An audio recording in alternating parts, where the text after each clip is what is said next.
নমস্কার বন্ধুরা, কেমন আছেন সবাই? রত্নাস কিচেনে আপনাদের স্বাগত। আমার আজকের রেসিপি নিরামিষ গাঠি কচু বা মুখী কচুর রেসিপি। এই রান্নাটা এতটাই স্বাদের হয় যে আপনারা মাছ মাংস ফেলে দিয়ে এটা দিয়েই কিন্তু এক থালা ভাত খেয়ে নিতে পারবেন। আশা করি আমার আজকের এই রেসিপি আপনাদের ভালো লাগবে। যদি ভালো লাগে একটা লাইক, কমেন্ট আর শেয়ার করতে ভুলবেন না। আর আমার চ্যানেলটিকে সাবস্ক্রাইব করে পাশে থাকা বেল আইকনটি প্রেস করে দিবেন, তাহলে আমার নিত্য নতুন ভিডিও সবার প্রথম আপনি পেয়ে যাবেন। যারা ফেসবুক থেকে আমার ভিডিওটি দেখছেন, যদি ভালো লাগে আমার পেজটিকে ফলো করে দেবেন। তো বন্ধুরা, আজ আমি কিভাবে এই নিরামিষ গাঠি কচু রেসিপিটা তৈরি করলাম সেটাই এখন আপনাদের সাথে শেয়ার করব। চলুন রেসিপিটা শুরু করি। এখানে আমি মুখী কচু রান্নার জন্য মুখী কচুগুলোকে আমি অফ ক্যামেরাতে কেটে নিয়েছি। একটা মুখী কচুকে আমি দু টুকরো করেছি, এরকমভাবে দু টুকরো করে নিয়েছি। আর নিয়েছি কিছুটা আলু টুকরো করে। এখন আমি মুখী কচুটাকে প্রথমে একটু ভাপ দিয়ে এটার জলটাকে একটু ফেলে নেব। আর এখানে নিয়েছি আমি কিছুটা ছোলার ডালকে 3-4 ঘন্টা ভিজিয়ে নিয়েছি। আর ডালটা কিন্তু খুব ভালো করে জল সোক করে নিয়েছে। এখন আমি এটার একটা পেস্ট তৈরি করে নেব। হিটে একটা কড়াই বসিয়ে তার মধ্যে আমি পরিমাণ মতো সাদা তেল দিয়ে দিয়েছি। আর সাদা তেলটা কিন্তু আমার গরম হয়ে গেছে। এখন আমি এর মধ্যে এই যে ডালটাকে যে পেস্ট করে রেখেছি, এই ডালের মধ্যে আমি 1 চিমটি কালো জিরে আর একটু হাফ চামচের মতো হলুদ আর হাফ চামচের মতো একটু লবণ দিয়ে এটাকে একটা মিশিয়ে নিব। মিশিয়ে নিয়ে আমি ডালের বড়াটা ভেজে নেব। এখন আমি অল্প অল্প করে ছোট ছোট করে এরকম ডালের বড়ার শেপে বড়াগুলোকে ভেজে নেব।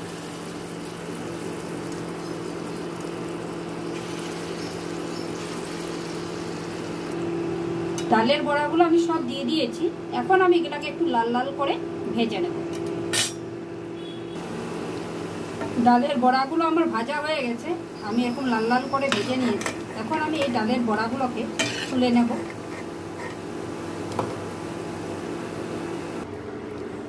ডালের বড়াগুলো সব তুলে নিয়েছি। এখন আমি ওই একই তেলের মধ্যে দিয়ে দেব 1 চিমটের মতো লবণ আর দিয়ে দিব 1 চিমটে হলুদ দিয়ে এখন আমি এই আলুগুলোকে ভেজে নেব।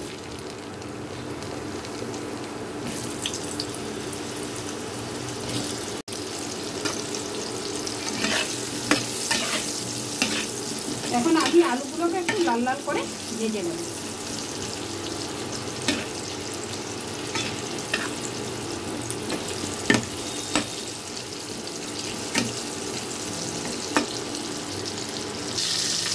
আলুটাকেও দেখুন লাল লাল করে ভেজে নিয়েছি।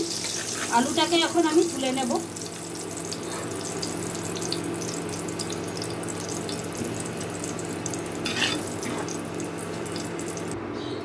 আলুটাকেও আমি পুরো তুলে নিয়েছি। এখন আমি ওই একই তেলের মধ্যে সিদ্ধ করে রাখা মুখিগুলোকে হালকা একটু ভেজে নেব। মুখিগুলো ভাজতে বেশি সময় লাগবে না, 2 থেকে 3 মিনিট আমি একটু মুখিগুলোকে ভেজে নেব, যেহেতু মুখিগুলো আগে থেকে সিদ্ধ করে রাখা আছে।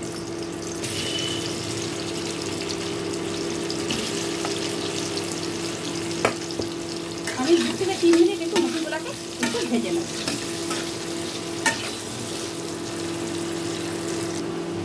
মুখী কচুটাও আমার ভাজা হয়ে গেছে। দেখুন আমি হালকা করে মুখী কচুটাকে ভেজে নিয়েছি। এখন এই মুখী কচুগুলোকেও আমি তুলে নেব।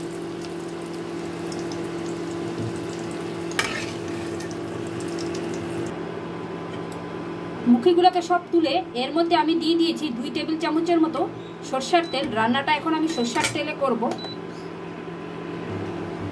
এখন তেলটা আমার গরম হয়ে গেছে। এর মধ্যে আমি দিয়ে দিব হাফ চামচের মতো আমি 5 ফোড়ন। এখানে আমি 5 ফোড়ন দিয়ে রান্না করছি, আপনারা চাইলে কিন্তু জিরাও ফোড়ন দিতে পারেন। আর দিয়ে দিচ্ছি 2 শুকনো লঙ্কা আর দিয়ে দিচ্ছি একটা তেজপাতাকে 3 টুকরো করে। এখন আমি ফোড়নটাকে 3-4 সেকেন্ডের জন্য ভালো করে ভেজে নেব, যাতে ফোড়ন থেকে একটা খুব সুন্দর গন্ধ বেরিয়ে আসে। আমি 5 ফোড়ন দিয়ে করছি বন্ধুরা, আপনারা চাইলে কিন্তু এটা জিরে ফোড়ন দিয়েও করতে পারেন। তবে একবার 5 ফোড়ন দিয়ে করে খেয়ে দেখবেন, অসাধারণ লাগে কিন্তু এই রেসিপিটা খেতে। ফোড়নটাকে আমি 3-4 সেকেন্ডের জন্য ভালো করে ভেজে নিয়েছি। এখন আমি এর মধ্যে দিয়ে দিব, এখানে আমি একটা গোটা টমেটো, 4-5টা কাঁচা লঙ্কা আর 1/2 ইঞ্চির মতো আদাকে আমি মিক্সিতে পেস্ট করে নিয়েছি। সেই পেস্টটাকে পুরোটা দিয়ে দিচ্ছি।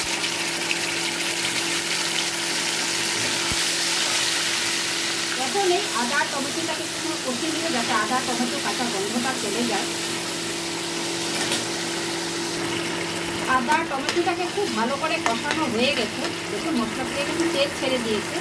এখন আমি এর মধ্যে একটু মশলার বাটি ধোয়া জল দিয়ে দেবো, দিয়ে রেগুলার মশলা আমি ইউজ করবো। এখানে আমরা রেগুলার যে মশলা ব্যবহার করি সেই মশলাগুলো এখন আমি দিয়ে দেবো। এখানে আমি দিয়ে দিচ্ছি 1 চামচের মতো, 1.5 চামচের মতো হলুদের লাল লঙ্কার গুঁড়ো, 1.5 চামচের মতো লাল লঙ্কার গুঁড়ো দিলাম। ঝালটা আপনারা আপনাদের পছন্দ মতো দেবেন, যে যেমন ঝাল খেতে পছন্দ করেন।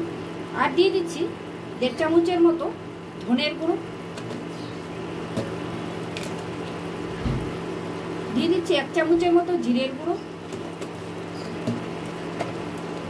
আর দিয়ে দিচ্ছি 1 চামচের মতো হলুদের গুঁড়ো, আর দিয়ে দিচ্ছি 3টে চেরা কাঁচা লঙ্কা।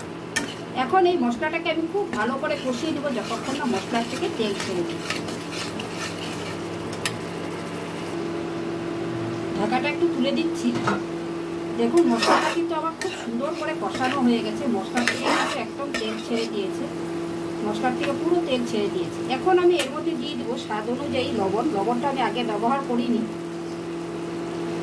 এখানে আমি লবণটা কিন্তু বুঝে দেবো, কারণ আমি ডালের বড়া, কচু, আলুতে, ভাজাতে কিন্তু আমি সব লবণ ব্যবহার করেছি, তাই লবণটা এখানে বুঝে দিতে হবে। আমি 1 চামচের মতো লবণ অ্যাড করে দিলাম।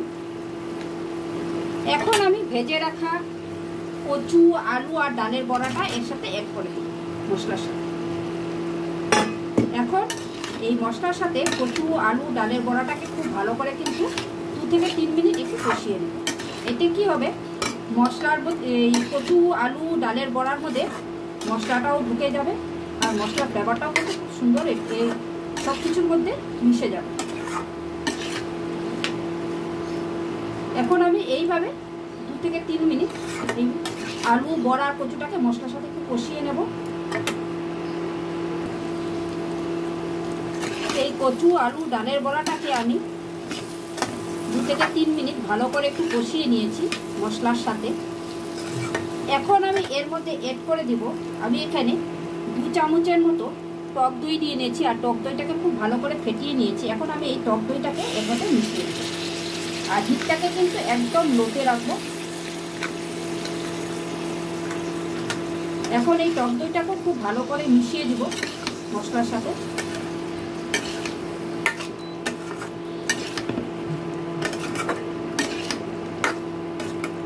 এখন আমি এর মধ্যে দিয়ে দিব 1/2 চামচের মতো একটু চিনি। যেহেতু নিরামিষ রান্না তাই একটু মিষ্টি ব্যবহার করলাম। নিরামিষ রান্নাতে কিন্তু একটু মিষ্টি ব্যবহার খুব ভালো লাগে খেতে। আমি 1/2 চামচের মতো চিনি ব্যবহার করলাম। আপনারা যদি পছন্দ না করেন তাহলে মিষ্টিটা স্কিপ করে যাবেন। এখন এই চিনিটাকে খুব ভালো করে মিশিয়ে নেব।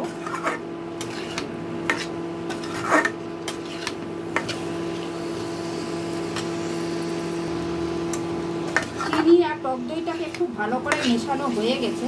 এখন আমি এর মধ্যে অ্যাড করে দেব দইয়ের বাটি ধোয়া অল্প জল আর দিয়ে দেব গ্রেভির জন্য পরিমাণ মতো জল। এখানে আমি এটা একটু হালকা গ্রেভি রাখবো, এই জন্য আমি আমার পরিমাণ বুঝে জলটা অ্যাড করলাম। আপনারা কতটা গ্রেভি রাখবেন সেই বুঝে জলটা অ্যাড করবেন।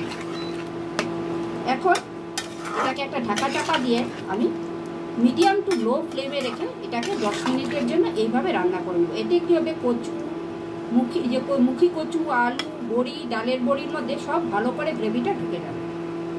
এখন আমি একটা ঢাকা চাপা দিয়ে 10 মিনিটের জন্য এইভাবে রান্না করব। 10 মিনিট হয়ে গেছে। এখন আমি ঢাকা চাপাটা তুলে দেব।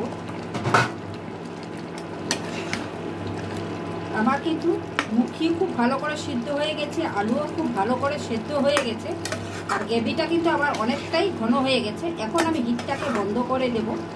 এর থেকে বেশি গ্রেভিটাকে মানে আমি শুকাবো না, কারণ আলু আর মুখি কিন্তু অনেকটাই আরও গ্রেভি টেনে নেবে যত ঠান্ডা হবে এটা। এখন আমি হিটটাকে বন্ধ করে দিচ্ছি আর এর মধ্যে দিয়ে দিচ্ছি আমি 1/2 চামচের মতো একটু গরম মশলার গুঁড়ো আর দিয়ে দিচ্ছি 1 চামচের মতো ঘি। আপনারা চাইলে এর মধ্যে ধনেপাতা কুচিও অ্যাড করতে পারেন, শেষে একটু ধনেপাতাও অ্যাড করে দিবেন, খেতে খুব ভালো লাগবে। তো আমার আজকে এই ডালের বড়া দিয়ে আলু মুখির ডালনা পুরোপুরি কমপ্লিট। আশা করি আপনাদের ভালো লাগবে আজকের এই রেসিপিটা। তো আপনারা একদিক এইভাবে, এখন তো বাজারে প্রচুর মুখি পাওয়া যাচ্ছে, আর এখন এই বর্ষাকালে মুখিটা কিন্তু খেতেও খুব ভালো লাগে। তো এই মুখি দিয়ে আর আলু দিয়ে এইভাবে ডালের বড়া করে ডালনা করে খেয়ে দেখবেন বন্ধুরা। এই একটা পদ দিয়েই কিন্তু এক থালা ভাত খেয়ে নেওয়া যায়, এতটাই সুস্বাদু হয় এই রেসিপিটা। তো আজকের এই ভিডিওটা আমি এখানেই শেষ করছি। আপনারা সকলেই সুস্থ থাকবেন, ভালো থাকবেন। আবার একটা নতুন ভিডিও নিয়ে আপনাদের সাথে আমার দেখা হবে। Thank you.